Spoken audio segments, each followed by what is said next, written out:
Hi, I'm Claudia Lynch and I created Shoe Stories. Someone once called them Sam Spade with high heels. They are anthropomorphic shoes. Anything can be a shoe. The stories themselves just are coming to me out of whole cloth. I don't know why, I can't explain it, in that Sam Spade voice with lots of puns and innuendo and putting you right in the mood for those sexy high heels.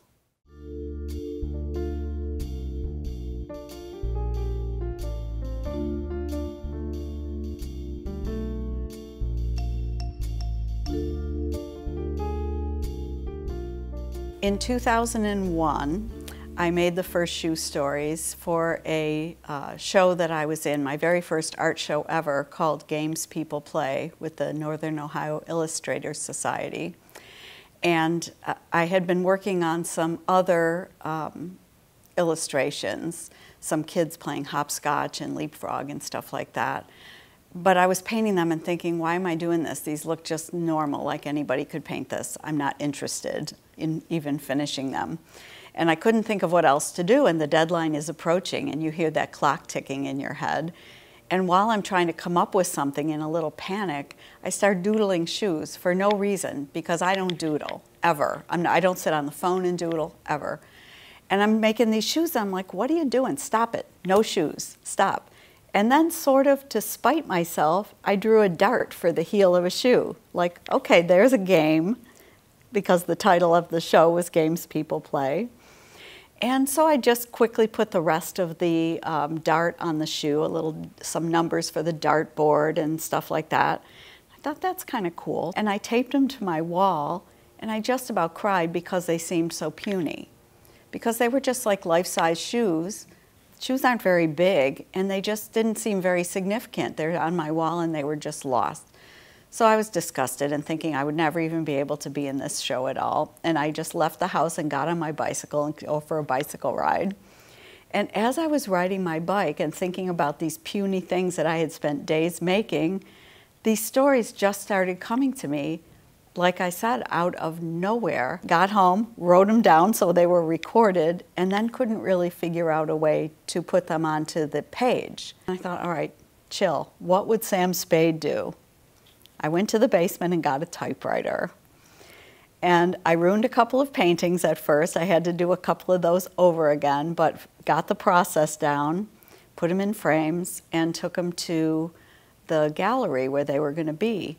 So that was how it started. So I had no idea how they were going to be received, and obviously they were received pretty well, and I haven't been allowed to stop.